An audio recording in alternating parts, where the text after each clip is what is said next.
seems this single life isn't treating Tia Mowry too well, as reports suggest she's trying to reconcile with her ex-husband Cory Hardrict. However, Cory doesn't appear to be on the same page, as he recently threw some major shade at Tia for allegedly trying to win him back. While Tia and Cory have been doing a commendable job co-parenting their 2 children since their 2022 divorce, it seems Tia may want more than just co-parenting. This situation is brewing into a potential storm of drama, with Cory seemingly ready to air it all out and embarrass Tia publicly. It's surprising to many that Tia would be the one attempting reconciliation, as most assumed Cory would push for it, since Tia was the one who filed for divorce. And the one side is right, the other side is wrong. Back in 2022, Tia shared the news of their split on Instagram, saying, "I have always been honest with my fans, and today is no different. I wanted to share that Cory and I have decided to go our separate ways. These decisions are never easy, and not without sadness. We will maintain a friendship as we co-parent our beautiful children. I am grateful for all the happy times we had together, and want to thank my friends, family, and fans for your love and support as we start this new chapter, moving forward in our lives." While their relationship once seemed rock solid from the outside, it's clear things weren't as perfect as they appeared. They had given off a picture-perfect vibe, but behind the scenes, it was a different story. At first, everything seemed smooth and steady between Tia and Cory, and their relationship gave off a picture-perfect vibe. But when the news of their divorce broke, it felt like a curveball no one saw coming.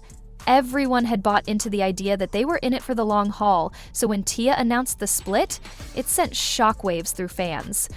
What made it even more surprising was her initial claim that things would remain peaceful and respectful between them. However, as time went on, it became clear that her hopes for a calm and amicable separation were overly optimistic.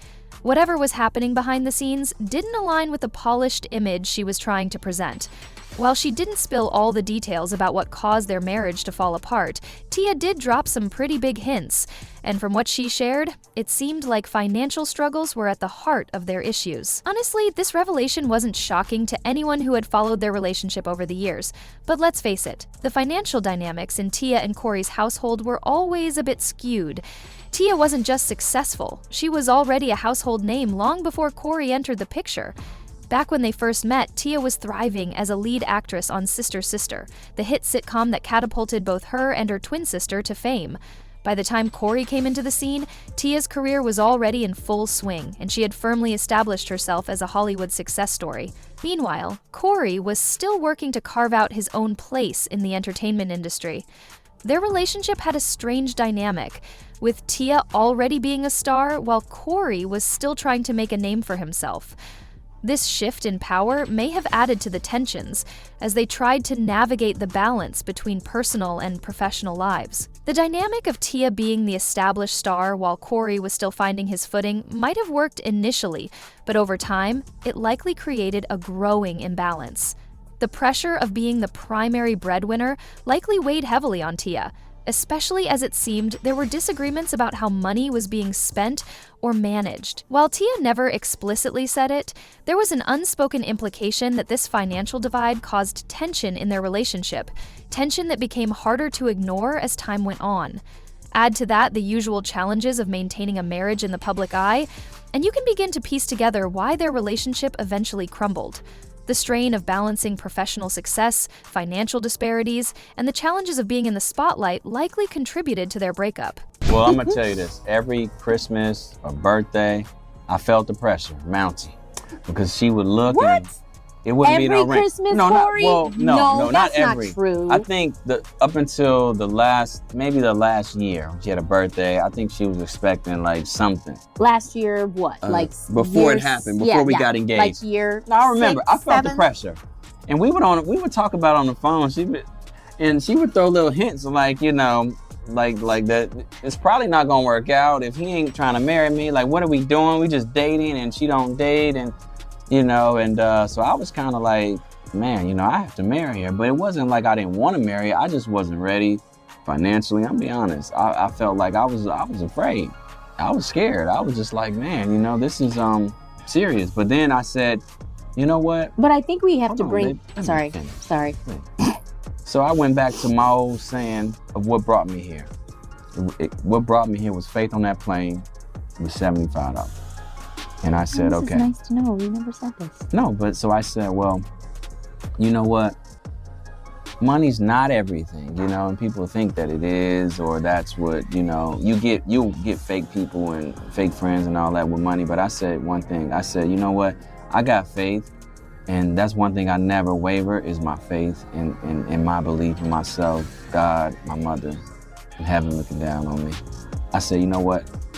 I'm gonna step up and make a move, and God gonna take care of us. And that's just the honest truth. And I said, I'm gonna get a ring. I didn't have a lot of money, but I got a really, really nice ring. And I said, you know what? I'm gonna make this happen. And that's the truth. I said, I love her. She loves me. It's real.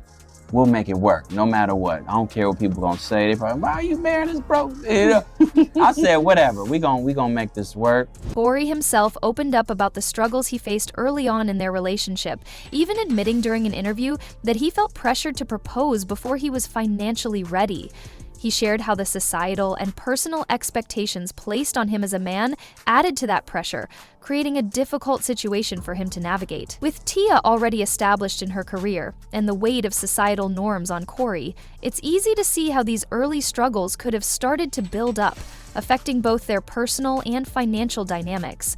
This added pressure may have only intensified as time went on, contributing to the cracks in their relationship. Subtle signs of her discontent began to surface, particularly on social media. While she didn't outright call Cory out, her actions spoke volumes.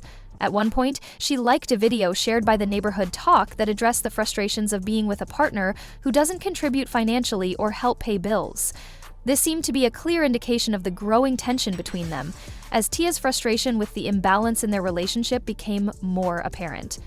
I'm so happy we live together. I'm excited to pay our first bill. You know the rent's due, right? Who on earth is excited to pay bills? And what do you mean together? Hey, you live here, so you're not gonna pay it. Wait, what? So what would you do if I wasn't living here with you? What would you do? I would pay the rent and all the bills. Exactly. So why do you need me to pay the rent and the bills if you can do it by yourself? It was your idea. It was your idea to move in together, so you're not gonna help pay any bills. You know I'm in between jobs. You know I done put in 5 applications. And why'd you move in with me with no? So why you gonna kick me out? I thought you loved me. Love don't keep the lights on, but love keeps our relationship on. Is that not worth anything to you? It's worth something to me, but I'll have a job within the next 6 to 12 months. 6 to 12 months? What am I supposed to do till then? Do what you do if I wasn't here. Duh, you said it earlier. What? For many fans, this was a clear indication of how Tia was feeling, and they quickly connected the dots, speculating that she was sending a message about the dynamics in her own marriage. While Tia never publicly confirmed or denied these assumptions, her subtle actions painted a picture of someone who was growing increasingly tired of carrying the financial load alone. The like on that video shared by the Neighborhood Talk seemed to be a silent but powerful statement, reflecting her frustration with the imbalance in their relationship. Fans picked up on these small cues, sensing that Tia was reaching a breaking point. But Tia didn't just stop at liking the video.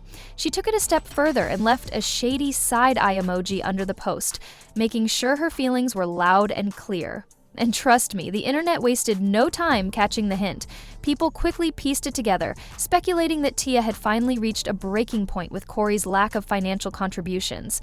The general consensus was that Tia had had enough of carrying the load and decided it was time to let him go.